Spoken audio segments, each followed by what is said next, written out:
Before you begin, remove 7 of the rubber inserts that cover the screws for the stand bottom cover. Removal. Peel off the black label holder from the center of the stand bottom cover. Try to prevent the label holder from rolling in on itself, as it must be reused later. Reserve the label holder aside in an unrolled position. Detach the 14 black P2 Phillips head screws that secure the stand bottom cover to the stand. Loosen the single captive silver P2 Phillips head screw that also secures the stand bottom cover.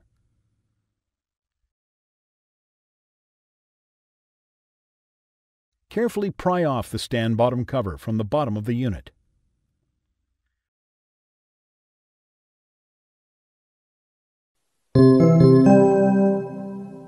Replacement.